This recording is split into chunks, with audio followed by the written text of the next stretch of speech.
Welcome to episode 41 of the Health KPI podcast. Today, we're diving into good stress versus bad stress and finding that balance for success. Now, stress is all around us, more so now than ever. We have these devices that allow us to be accessible 24/7. And it takes that line between when you're working and not working away. Many of you found during lockdown that when you were working from home, that it was really hard to balance those lines, to separate the lines of when you're on and when you're off, working and home wise. But even when you have an office that you're going to, it still does make it hard to separate once you've come back home to just shut it off, to turn it off at times. And the demands at home are even larger now with extracurricular activities with our kids, social media pulls. There's so many things that can be entertaining us now that were not available like 10, 15 years ago that can really pull us in and change our stress levels. And the thing is how do we determine which is a good stressor and which ones are bad? What if there really isn't such a thing as a good stress or a bad stress? Like, what if it's not black and white? Oh, this is good and this is bad. Like exercise. Exercise is a good stress. And no hands, like just no way to talk about it. It's just always a good stress. Or eating healthy is always a good stress. The thing is that it's not really black or white. And we need to start diving into the definition of good and bad stress in order to start understanding that. So good stress is what we call eustress. Eustress is the term for good stress. And this describes positive or beneficial stress. Unlike distress, which is the bad stress, which is associated with negative feelings, harmful effects on the body and the mind. And eustress refers to stress that has this positive impact, promotes growth, motivation, and well-being. Eustress we often link to situations that challenge us in a positive way and encourage that personal development. These situations might include exciting events, closing a deal, achieving goals, taking on new responsibilities, or even facing manageable levels of adversity. We think of, doing a half and then like, ooh, I can do a full marathon. Then, oh, I can do a triathlon and then going to an Ironman. We can keep increasing these levels of adversity as long as they are manageable for them to maintain and stay a eustress. The key difference, though, between eustress and distress is that eustress enhances the performance, focus, and overall sense of accomplishment, while distress can lead to negative outcomes such as anxiety, burnout, and reducing well-being. So eustress is the kind of stress that sparks a sense of excitement, invigorating, and readiness to take on the challenge, ultimately contributing to our personal growth and success.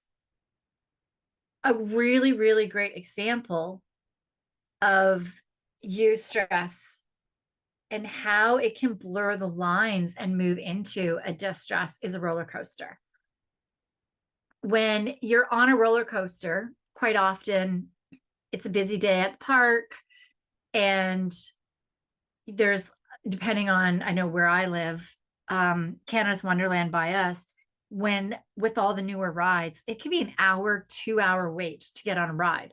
So you have about an hour to 2 hours. Once you get off one, run to the other line, you're an hour to 2 hours of wait again. So you're getting that time to experience that excitement and euphoria of that roller coaster, and you're getting the time to recover after as well. But let's say that this is a day where the rides aren't that busy and nobody is waiting in line after that. You finish, they don't make you get off, you can go right on the next one. And this happens over and over and over again. Eventually, going around on this roller coaster just becomes too much.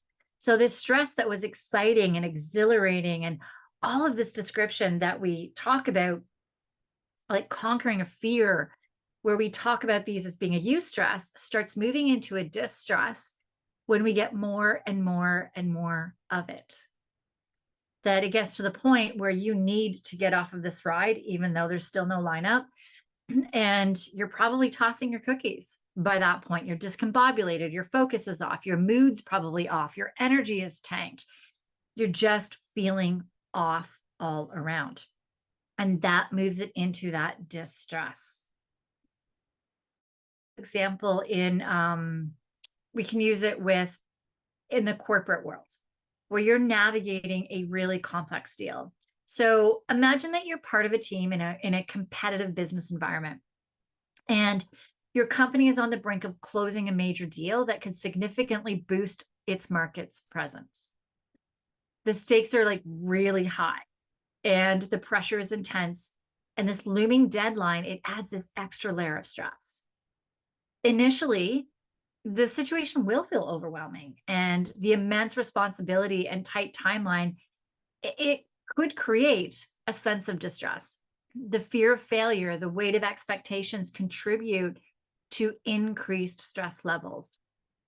And the uncertainty surrounding the outcome and the potential consequences of not delivering can really be anxiety inducing.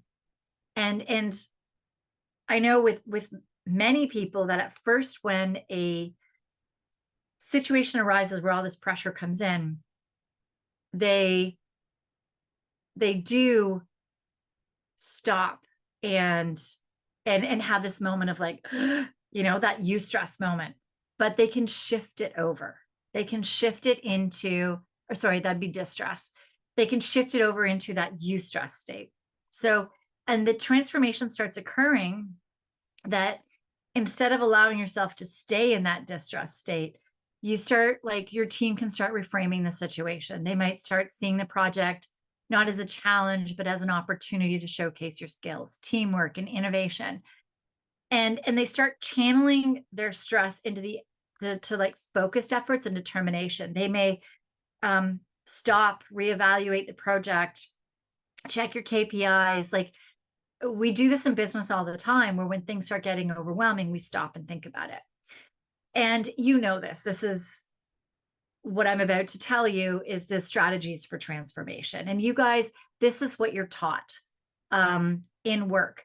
When you do reach that distress in projects, when you're working with people, when you have these deadlines, you're supposed to build up a collaborative mindset where your team rallies together and you leverage each member's strengths.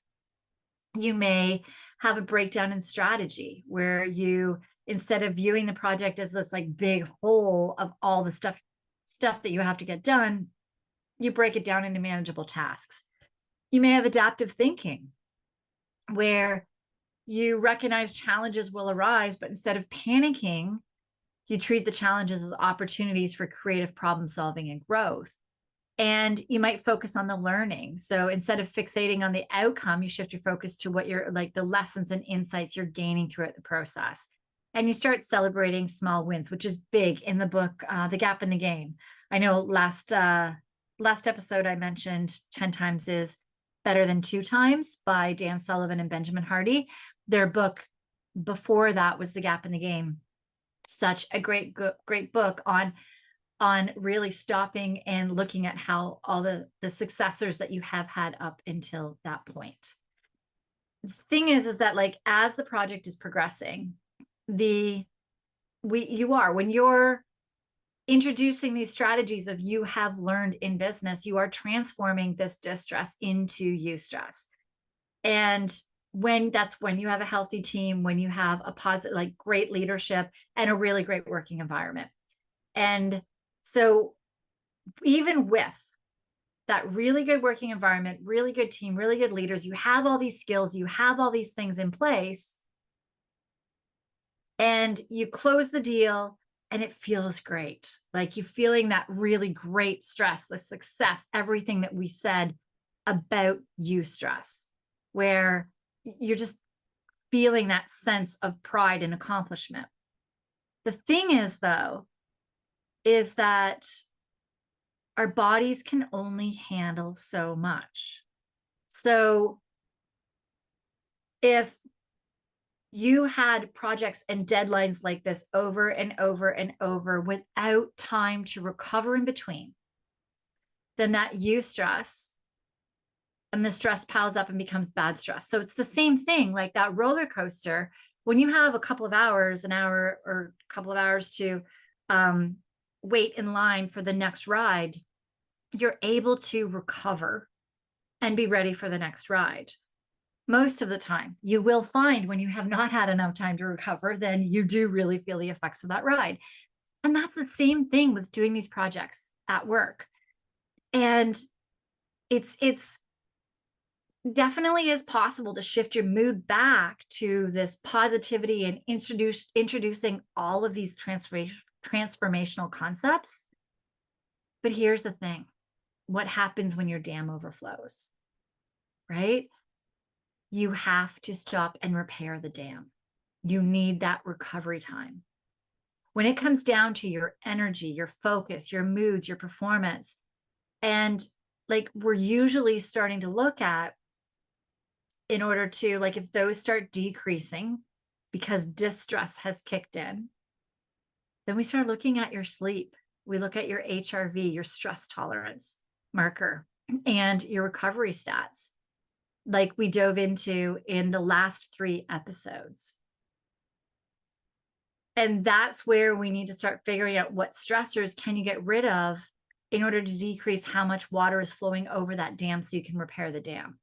So there might be situations in business where, let's say with the stock market, where you, let's think of, I know when the banks collapsed in Silicon Valley, over the past year. When those banks collapsed, that was overnight. There was so much stress. People had to figure out where their money was coming from, what was happening, and all of that. And that stress, you can't stop it, right? That is a stress that can't be stopped. It did go into a eustress. For some people, they were able to use all these tools and strategies to still be able to figure out all the right strategies to be able to get their company where they needed to get to save things. But over time, their dam broke. Like the stressors that are on that are just insurmountable. There's only so much you can handle of that. Now, what would have happened had right away that happened again, or right away something else in their business happened again, where they had another fire that they had to put out right away, and another one? They all add up. And so things that may have lit them up at the start, or for stock market, this is a great one actually, is with a stock market or even a lawyer. So stock market, let's say that the markets aren't doing well, and all of your clients, like there's just everything has dropped, and it's dropping for about a year. That is a insurmountable stress on you over time. Thing is you can't stop that. But what can you stop? That's where I get into the win principle. What is necessary or what is next? This is something that I used with first responders, where fire guys actually use this, that if they're on a call and let's say you get separated from your team and you have to stop and assess the situation. Literally, where are the fires? Where, like, how do I get out? So what is necessary? First off, getting out. Then you start thinking, okay, what is necessary about that? What is the first thing I need to see? I need to start seeing the routes that I can get out of here. Which ones are clear? Which ones aren't? Which ones are safe? You start focusing on one thing at a time. So you start checking the exits in the room that you're in. Once you've done that, you've assessed which one, you're like, okay, what is next? What's the next step? What is next? What is the next step? Breaking things down. So when it is to the point where that stress, like if the stock market's for a year, that means every time you're going in, like, you know that the stocks have gone down, that you have to start figuring out strategies to be able to plug that dam enough to be able to help your stressors. And if that's where, okay, what can we focus on? We can focus on your sleep. We can focus on getting you the vitamins and minerals and nutrients that your stress system requires to be able to handle the stress you're throwing at it on a daily basis. We can make sure that you're nutritionally getting the right foods and everything on a daily basis. We can start training your resting system as well, so that every time you notice you're going into a stress state, you can kick yourself back out. That's a huge one when you're in a situation like that, where you do have a big stress on you all of the time. All the time. When that is hitting you, when that is on top of you, you need to bring in these strategies. So this win principle is like so huge. But we can get into other situations where, like with a lawyer, I was just thinking, where they have case after case after case, just back to back. One case finishes, well, they probably have multiple cases on the go at the time. It might be get to the point where at the beginning of their career, they get excited for having so many cases, excited for having so much on their plate, excited for being able to do this. You have the energy, you have the bandwidth, you are good to go. But over time, I'm sure harder and harder cases start getting thrown at you, that if the same volume of these hard cases get thrown at you, that incrementally increases the work. And then we also have that your family life has probably changed, having kids, or maybe getting married, having kids. All of these things start taking more time away from your focus and everything at work on your cases as well. So this eustress that may have put a fire under you at the start of your career, because of the way that life changes has happened, because of the way that stressors have gone around through time in your lifetime, in your story, it might get to the point where some of those eustresses may have changed into distress. And there's so many different routes and avenues we need to take that are so individual for you. So with this lawyer, is it something where they can bring in another associate to help with a lot of the workload, or two or three? Is it something where they can bring in another assistant? Is it something where they can delegate more of these cases to somebody else, or take a lot of the workload off of their plate? Is that possible? What can they do at home to help out as well? Like getting somebody to help with meals, meal prep, laundry, all of these things, like just getting somebody to come in and help out, so that when you're at home, a lot is done, so that you can be spending time with your spouse and your family. There's a lot of different things. We need to take a look from so many different angles, and everybody is in their own situation. So what is going to work for one, which strategy is not going to be the same for somebody else? So we really need to look at that. But when good stress starts moving into bad stress, when eustress moves into distress, we need to start looking at things. And we don't need to take out that biggest, as I just said. It's not always possible. You may also have like a sick parent or a sick child, financial stressors. You may have an autoimmune disease or another disease. We can't always take out the biggest stressor. We can't take out the one that has become a distress. But what we can do is start making small changes. These can lead to big effects. We have that compound effect, not a decision of a reactionary decision, but a decision that you're making based off of the data that you have accumulated, that tells you what does and does not work for you based off of your health tracker stats. So that's your objective data, as well as your subjective data of things that you know and feel as well to alleviate stress for you. We really have to look at this big picture like you would a business. In a business, in any of your jobs, you need to look at the big picture. You need to figure out what changes can you make now that will help you improve over time. Sometimes we do need to look at things to stop a bleed right now, but then we need to, once that bleed is stopped, take another look at that view, another of the win principle, what is necessary or next now, to look at, okay, long-term, how can we prevent that bleed from happening again? Or what can we do to strengthen it so we can handle that bleed when it happens again, because certain things may happen over and over again in your business. So the thing is we look at this big picture and we figure out what the changes that we can make over time. Now, when we're looking at stress, does this mean that if we stopped all of your workouts, will we take out stress? Yes. If we stop A project, will that decrease stress?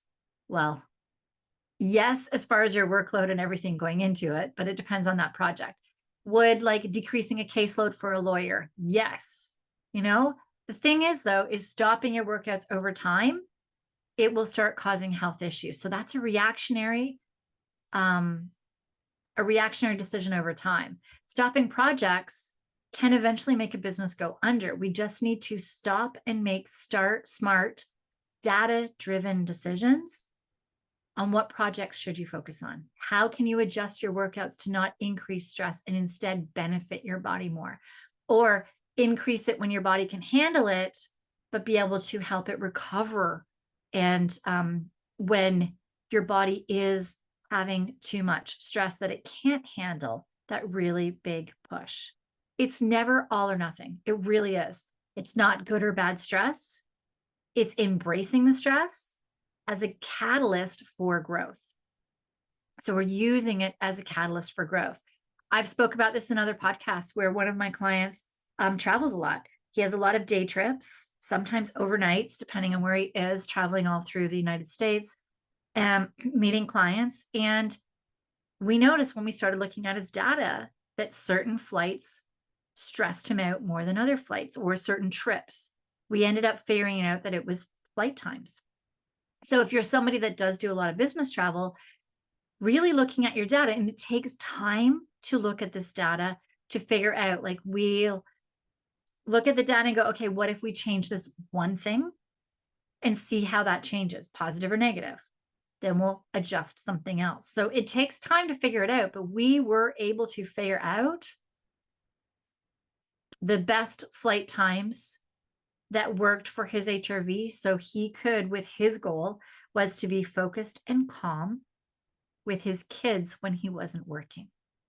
And a low HRV, the lower your HRV, the less calm, the less focused, the less present you're able to be, because you have less of a tolerance for stress. I know for me too, like my first burnout crash happened when I was competing in fitness competitions in my early 20s. I was overtraining, I was under eating. Had I had a tracker then to help me with my data, I would have realized that all of that exercise, the strict eating, had become a distress. It moved from that eustress to a distress. And I really could have stopped it sooner. Had I had a tracker to help me, I just think like I may not have ever gotten into that burnout crash, which wouldn't have gotten me into what I'm doing today. But, you know, it's one of those things where I do always wonder. So here's the thing. We need stress in order to strengthen our mind, strengthen our body. It's really important. The thing is that there isn't such thing as a good or a bad stress. That's where last episode we dove into recovery. Understanding when your body's recovered from that stress so that you can push it again to build that resiliency up. And when it hasn't recovered, and if you push it, you will knock it down and become a distress. So last episode on recovery completely ties into this eustress, this good stress, and this bad stress. One can become the other. You can move a bad stress into a good stress and a good stress into a bad stress. So it's just like the stock market, how it ebbs and flows. We can use the information on our health tracker to really leverage our stress as a catalyst for personal and for professional growth. All right, that is it for today's episode. Remember to hit that subscribe button so you never miss an episode. The more likes and subscribes that we do get, the more podcast is shown to others, that we would really appreciate you getting this podcast out to more and more people. If you are ready to take the proactive step and dive into your data in order to find out where we can excel your focus, your energy, your performance, then click on the link in the show notes to schedule a personalized discovery call with me. And together, we will uncover how we can work together to harness stress as a catalyst for your growth and success.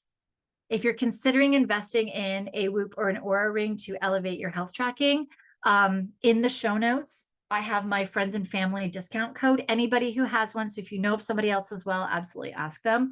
My discount codes are in the show notes. believe it's 1 month free for Whoop, and at the moment, $40 off of an Aura ring. That could be the Canadian price. I'm not sure. So so you can go in and get that discount for yourself. All right, stay curious, stay inspired, and continue embracing the intricate dance between stress and progress. And I'll see you in the next episode.